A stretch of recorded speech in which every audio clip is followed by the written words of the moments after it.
3 témoignages sur des agressions sexuelles commises par l'abbé Pierre. La semaine dernière, l'INIR s'est dit prête à prendre en charge ces personnes. Le travail est donc très loin d'être terminé, Thomas. Merci beaucoup, Steve. Dominique Verrien, est-ce qu'il faut alors je ne sais pas quel terme employer, une commission spécifique liée à l'abbé Pierre et à ce qui s'est passé pendant des décennies? Est-ce qu'il faut finalement réactiver le travail de la SIAZ? En fait, je pense que la SIAZ, le rapport de la SIAZ est complet. Alors c'est vrai qu'il était plus sur la pédocriminalité, mais à mon avis, on peut l'étendre aussi aux victimes adultes, hein, puisque ce sont aussi des victimes, et puis avoir le même système ensuite de reconnaissance du fait qu'elles sont victimes et la même indemnisation qui peut arriver derrière. Donc je ne crois pas qu'on ait besoin de faire plus. On a besoin par contre de effectivement bien étudier ce rapport et de mieux comprendre la source de ce désordre, je vais dire, à minima. D'ailleurs, on voit qu'au niveau de l'Église, là, 66% d'hommes et 34% de femmes, qui n'est pas tout à fait le même taux que ce qu'on aurait en population normale, hein, classique. Donc, il y a bien un sujet au moment du recrutement.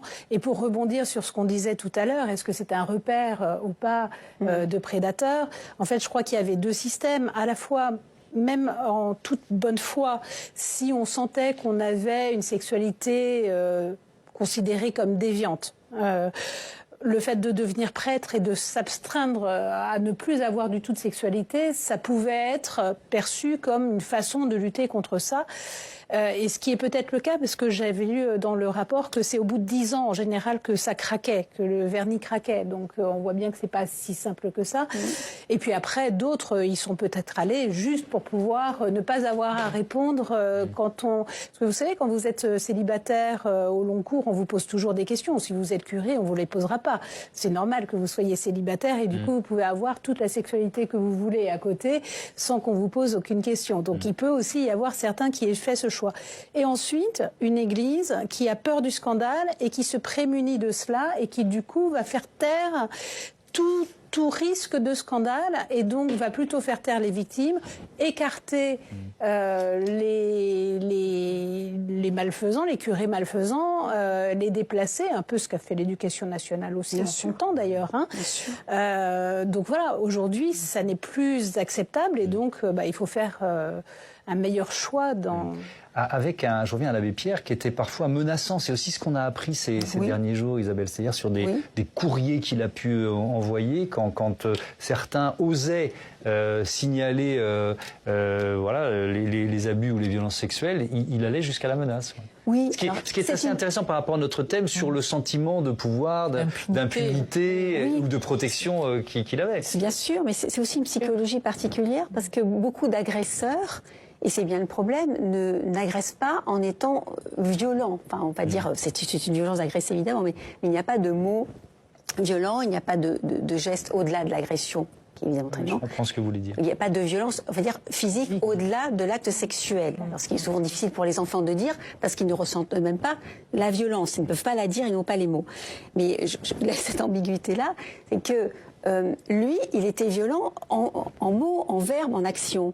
Ce qui est aussi une prédation très particulière. Il y a très peu de prédateurs qui sont violents physiquement ou verbalement, avec des enfants qui viendraient se plaindre ou avec des jeunes majeurs. Ils essaieraient plutôt, encore une fois, d'en rajouter une couche, les charmer, voilà, ou alors dire de façon assez pernicieuse « Ah, je vais le dire à ta maman », parce que le problème aussi, c'est que l'enfant ou cette femme était connue de cet homme-là, mais sa famille aussi le connaissait. Donc c'était en fait une amitié familiale, clanique. Donc on ne pouvait pas dénoncer quelqu'un qui était aussi l'ami de son père, de sa mère, de son frère, de sa sœur, voire de son village. Donc cette façon de réagir démontrait aussi une particulière psychologie et notamment peut-être immunité qu'il pensait avoir. Voilà, quel pouvoir pensait-il avoir à la fois vis-à-vis de l'autre pour ne pas être dénoncé et vis-à-vis de sa hiérarchie, pour pouvoir utiliser cet outil-là, qui est au demeurant très rare. On va parler du Vatican, de l'attitude et des mots choisis par le pape, mais pour ouvrir ce chapitre, Véronique Margon, je rappelle qu'avec la conférence des religieux et religieuses de France que vous présidez, vous faites partie des commanditaires, vous avez commandité ce rapport Sauvé. Est-ce que vous êtes déçu des suites, et notamment du fait qu'il n'y ait pas eu cette réception par le pape ?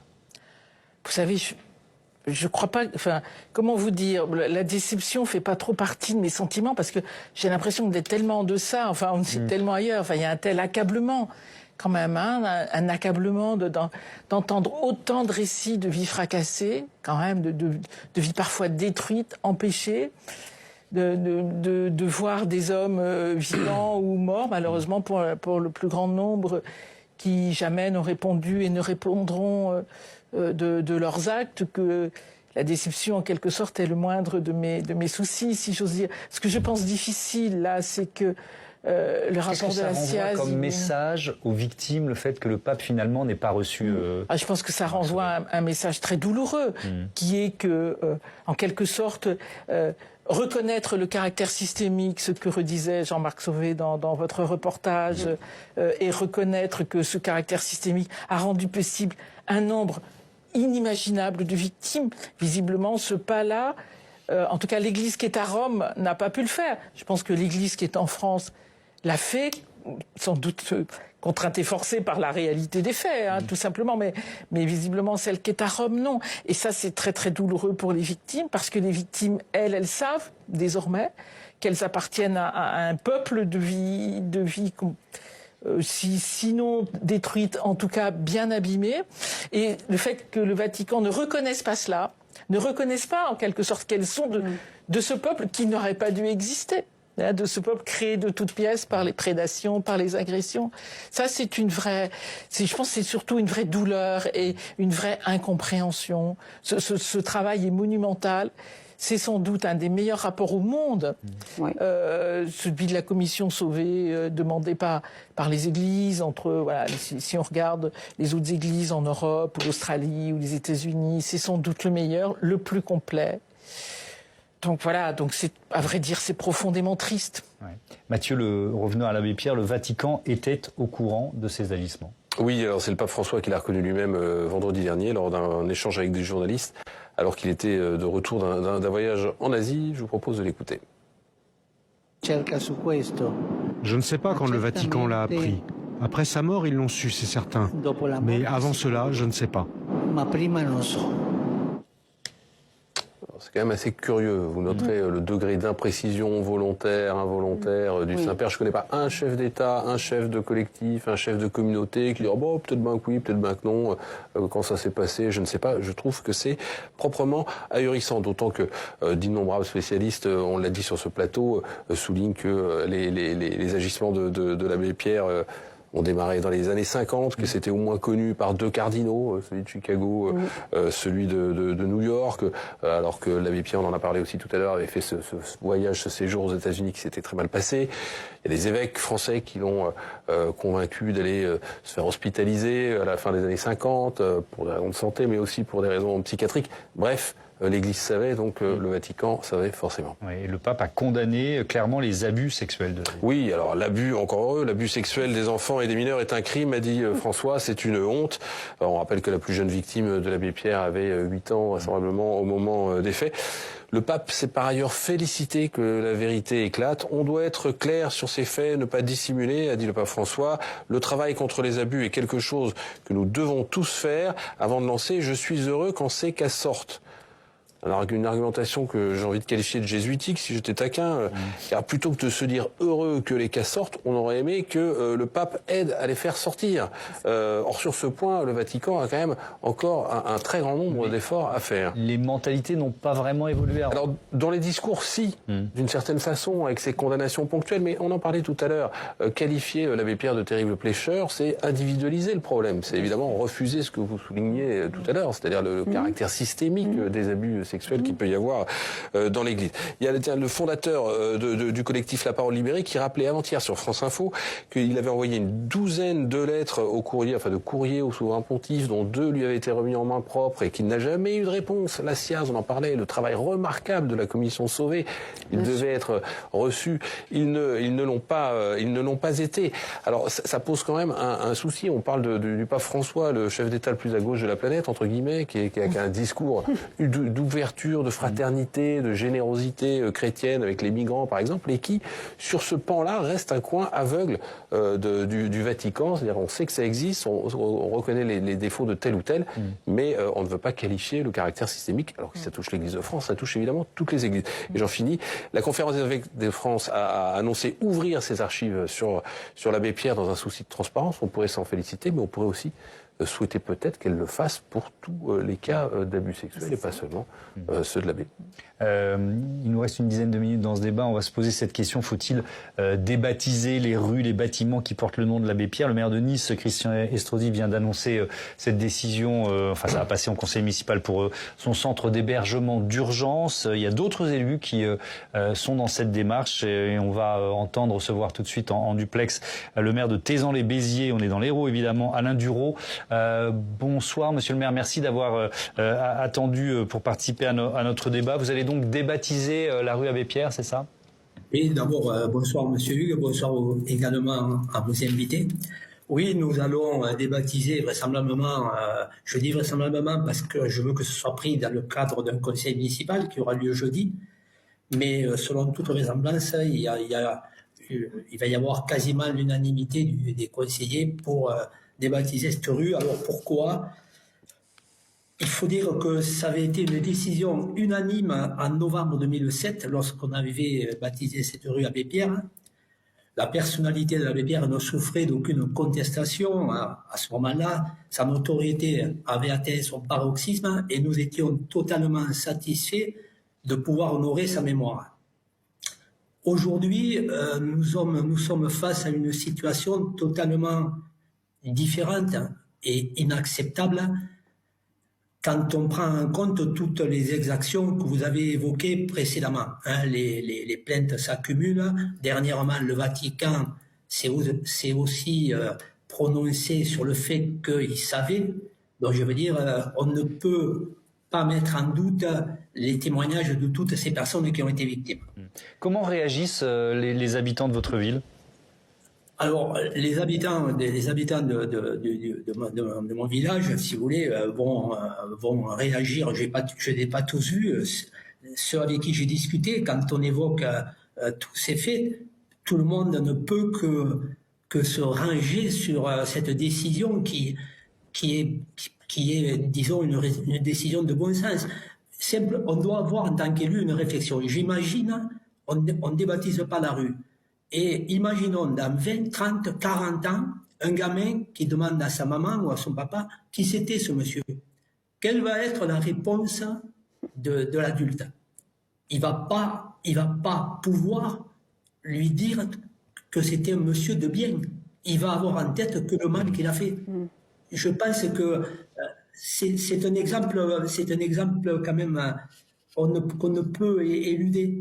Donc, à un moment donné, je dirais paix à son âme, puisqu'on a été des fervents défenseurs de la cause de l'abbé Pierre, mais aujourd'hui, on ne peut pas rester insensible à tout ce qui se passe. Merci beaucoup Alain Dureau de votre témoignage. Je rappelle que vous êtes le maire de Thézan-les-Béziers dans l'Hérault, 3000 habitants à peu près. 3200. Eh ben voilà, merci beaucoup d'avoir participé à notre émission. Je voulais avoir ce témoignage parce qu'il y a des sons de cloche un peu différents et je vous propose d'entendre la réaction de François Bayrou.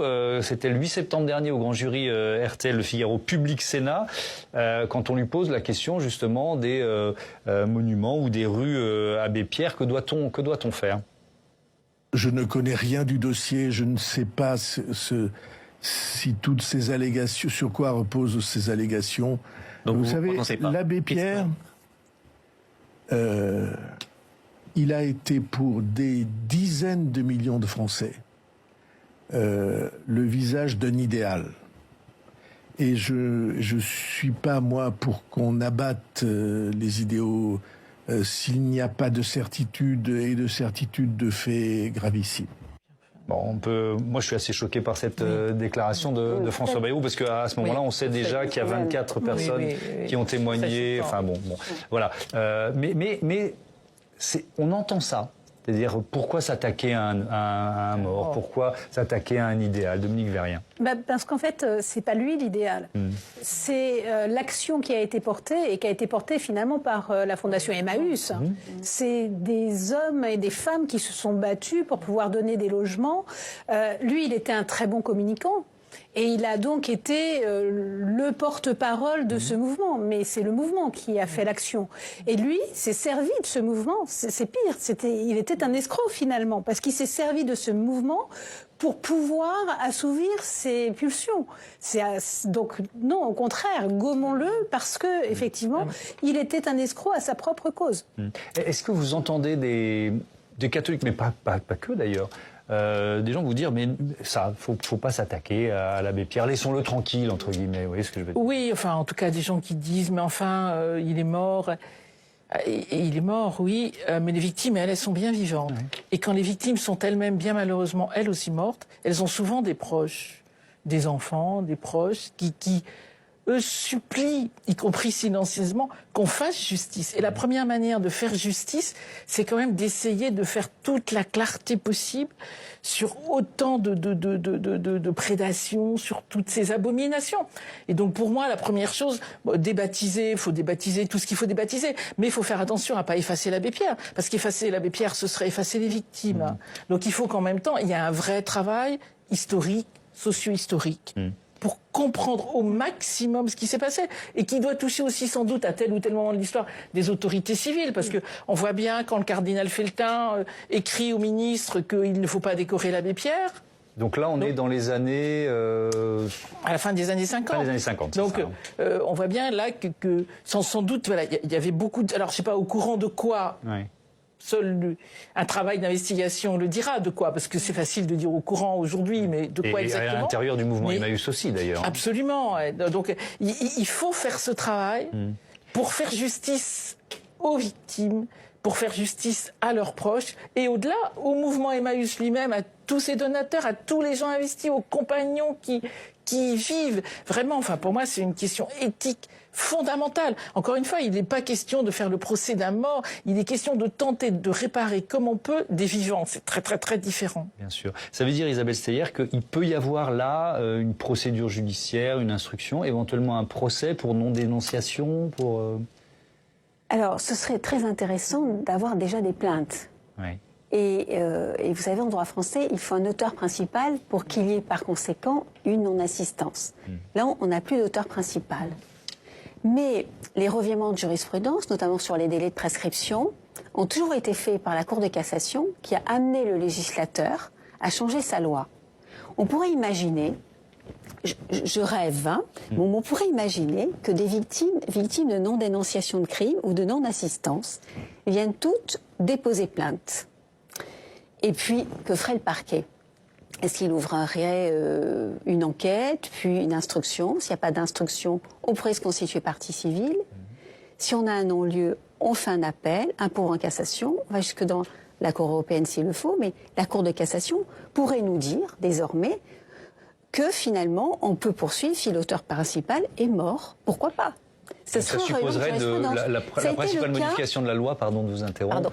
Non, il n'y a aucun souci, mais ce serait de changer la règle des délais de prescription, par exemple. Soit des délais de prescription, soit du lien entre la non-assistance et l'auteur principal. C'était fait le cas dans l'affaire Fourniret. Les femmes avaient disparu. Et on se dit, si elles ont disparu, elles ne sont pas mortes. Donc les délais de prescription, quels sont-ils? Et finalement, la Cour de cassation a opté pour la disparition, le délai de prescription le plus favorable, c'est-à-dire que la prescription ne peut pas courir si on n'est pas sûr de sa mort ou de sa disparition. Donc il n'y a pas de point de départ fixe. On pourrait imaginer un raisonnement comme celui-là qui ferait perdurer et qui permettrait des poursuites en non-dénonciation, en assistant, parce qu'on se rend compte que c'est finalement la cheville ouvrière de tout ce système-là. Et c'est grâce et à cause de ça que ça tient. Et il y a celui qui sait, il y a celui qui ne dit pas. Et c'est celui qui ne dit pas qui est finalement le plus dangereux. Ouais. Dominique Vérien, même au sein du mouvement Emmaüs, je repose un peu la même question. même si ce mouvement fait beaucoup de bien et j'espère va en faire pendant longtemps, on est quand même là face à peut-être un défi ou un risque pour je sais pas, la pérennité du mouvement. Vous voyez ce que je veux dire? Ce serait probablement dommage pour la pérennité du mouvement qui, je pense, très majoritairement fait du bien. Mais par contre, il y a quand même, c'est vrai que au moins ceux qui étaient autour de l'abbé Pierre, et tous n'étaient pas proches de l'abbé Pierre, je pense, mais ceux qui étaient proches savaient et n'ont pas dit, parce que justement il était utile à leur cause. Et c'est là le problème. Et c'est peut-être, je réfléchissais à savoir, oui, si la personne est morte, c'est un peu compliqué de poursuivre, mais la justice, elle est là pour faire en sorte que la société puisse vivre en paix. Et pour pouvoir vivre en paix, il faut effectivement faire en sorte que ceux qui cachent, ceux qui protègent un prédateur puissent être poursuivis à ce titre. Donc je pense que s'il y a une enquête, elle peut être menée pour ces causes-là, puisqu'il y a eu effectivement non-assistance à personne en danger, très clairement. Merci beaucoup, merci à tous d'avoir participé à ce débat.